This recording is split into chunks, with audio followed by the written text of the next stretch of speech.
नमस्कार, मैं संजीव कुमार उजाला दस्तक के लिए आज मैं हाजीपुर से चला।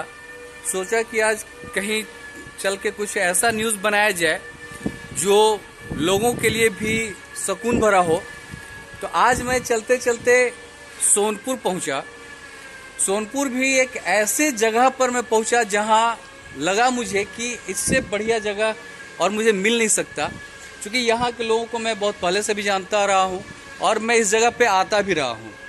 ये एक मस्जिद है, इसे बड़ी मस्जिद ईदगाह भी कहते हैं, और यहाँ के श्री बिलायत हुसैन इस मस्जिद के सेक्रेटरी भी हैं और सारण जिला कांग्रेस के उपाध्यक्ष भी हैं।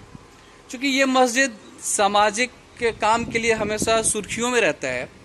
आज भी हमने देखा है और हमने कुछ फुटेज भी बनाया है कि यहाँ आज भी वैसे लोगों को अनाज दिया गया और बांटा गया जो इस भयावह कोरोना बीमारी या कोरोना वायरस कह लें या फिर कुछ ऐसा, कुछ इसके लिए कोई शब्द भी ऐसा नहीं मिलता कोरोना के लिए कहा क्या जा सकता है, जो कोरोना के भयावह परिस्थिति को देख करके भूखमरी के कगार पर पहुंचे हुए हैं, वैसे लोगों को यहाँ आज अनाज वितरित किया गया है।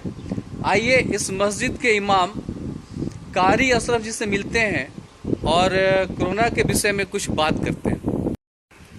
आइए इमाम साहब से कुछ बात करते हैं। इमाम साहब, जरा आप मुझे बताएंगे कि इस कोरोना महामारी में क्या ऐसा आपने देखा कि आपको लगा कि कुछ संदेश देना चाहिए लोगों को? मैं ये संदेश देना चाहता हूँ तमाम हिंदुस्तान वासी को कि अगर अभी भी आप ये भूल कर रहे हैं कि हमको कोरोना नहीं होगा। बहुत सारे लोग हैं हिंदुस्तान में हमारे यहाँ जो ऐसा सोचते हैं कि हमको कोरोना नहीं होगा। हो सकता है वो मौलवी भी हो और हो सकता है वो पंडित भी हो। कोई ऐसा सोच रहे हैं कि हम वज़ू कर रहे हैं तो हमको कोरोना नहीं होगा, और कोई ऐसा सोच रहे हैं कि हम गौमूत्र पी रहे हैं और गोबर लेप रहे हैं तो हमको कोरोना नहीं होगा। तो मैं उन्हें बताना चाहता हूं कि आप बहुत बड़ी भूल कर रहे हैं। एक ऐसी भूल कर रहे हैं जो आपसे पहले बड़े बड़े लोगों ने की है। बड़े बड़े लोग से मुराद आप अमेरिका का हाल देख सकते हैं। वो भी सोचते थे कि हमको कोरोना नहीं होगा। दुनिया की बड़ी बड़ी कंट्री और हमारे देश के भी बड़े बड़े लोग ऐसा सोचते थे कि हमारे देश में कोरोना कोई हेल्थ के लिए मैटर नहीं है और वो नहीं आएगा, लेकिन आया और कई लोग मारे भी जा चुके हैं। इसलिए अगर आप सोशल डिस्टेंस का अमल अपनी ज़िंदगी में नहीं लाए और आप सरकार द्वारा दिए गए निर्देश का पूरी तरह से पालन नहीं किए तो आप पूरी तरह से धोखे में हैं। आप भी वही भूल कर रहे हैं जो इससे पहले बड़े लोग किए, और आज 1.5 लाख लोग इसमें मारे जा चुके हैं और 22-23 लाख लोग लगभग इस बीमारी से पॉजिटिव हो चुके हैं। अगला बारी आपका भी हो सकता है, इसलिए सतर्क रहिए। आपका जीवन बहुत अनमोल है। जी, अब ये देखने को मिल रहा है कि मार्केट में या यूँ कह लें कि शहरों में, गांवों में भी बहुत सारी अफवाहें फैलाई जा रही है कोरोना के समय। तो ये कौन है जो बेवजह इस अफवाह को फैला रहे हैं? तो क्या उन्हें इस तरह का अफवाह फैलाना चाहिए या नहीं फैलाना चाहिए? इस संबंध में आपका क्या कहना है? अफवाह कोई भी हो उसे फैलाना नहीं चाहिए। और ये संजीव सर, आपका एक बहुत अच्छा सवाल है जिसकी आज सख्त ज़रूरत है। हर मीडिया पे इसकी चर्चा होनी चाहिए, क्योंकि हमारे देश में अभी बहुत ज़्यादा अफवाह फैला हुआ है। और अफवाह एक तरह का नहीं है। कहीं ये है अफवाह कि पुलिस आ रही है, उसे पकड़ के ले जाएगी और जहर वाला सुई डाल देगी। तो दूसरी जगह ये भी अफवाह है कि मुसलमान लोग आते हैं, फल पे थूकते हैं, आपके गेट पे 500 का नोट थूक के रख देते हैं, वगैरह वगैरह, जिससे एक पूरे देश में एक भयावह माहौल है। और चौक चौराहे पर कई जगह लोग ये कहते हुए नज़र आते हैं एक खास समुदाय को कि इसकी वजह से कोरोना फैल रहा है, यही लोग कोरोना फैला रहे हैं। मैं कल के बारे में आपको दिल्ली के वो हालात से आगाह करना चाहूँगा जहाँ एक गार्ड पर तोहमत लगा, और इस तरह से ख़ासतौर से हमारे मीडिया लोग जो कि इस देश के लिए सारा देश इसको देखता है। मीडिया हमारी है और हर समुदाय अपने घर में, टीवी में उसको बड़ी आस से देखते हैं कि इससे हमें अच्छी खबर मालूम होगी।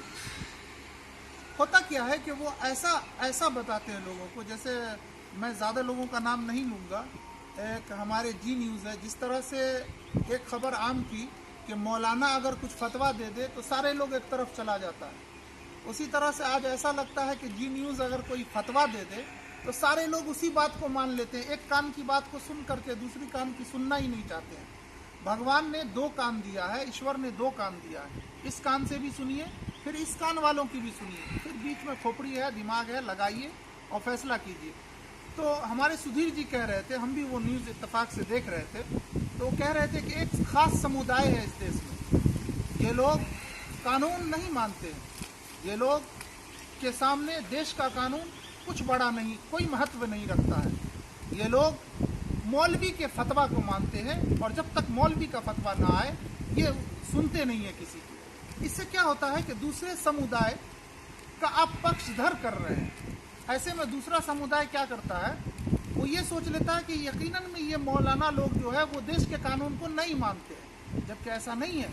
देश के कानून को हम मानते हैं। हम में भी जब लड़ाई होती है तो हम कानून की ही मदद लेते हैं। किसी तरह का हमारे यहाँ चोरी होती है तो हम कानून की मदद लेते हैं। हर मामले में हम सरकार की, कानून की, भारत सरकार का। अच्छा, एक सवाल और मैं पूछना चाहता हूँ कि अक्सर टीवी पर हम लोग देखते हैं कि डिबेट होता है, किसी मुद्दा को लेकर के डिबेट होता है, तो क्या उसमें ऐसा लगता है कि मैं भी देखता हूँ डिबेट को, लेकिन उसमें मुझे कभी कभी ऐसा दिखाई देता है कि वो लोग मुद्दा विहीन हो जाते हैं।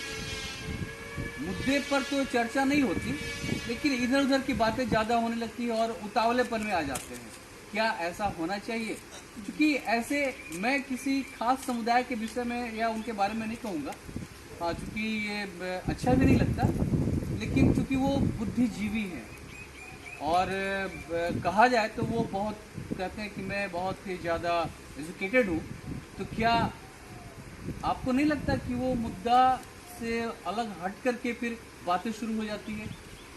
जी बिल्कुल संजीव सर, आप सही कह रहे हैं। मुद्दा से हट के हर लोग बात कर रहे हैं। खुद मीडिया के जो बड़े सरबराह हैं वो लोग मुद्दा से हट करके बात कर रहे हैं। और मैं आपको बता नहीं सकता हूँ, एक रिपब्लिक टीवी में देख रहा था, और रिपब्लिक टीवी है शायद, उसमें एक पत्रकार है जो एक बुजुर्ग लोग को कह रहे हैं, चुप रहो, तुम चुप हो, मैं तुम्हारा कोई भाई नहीं हूँ।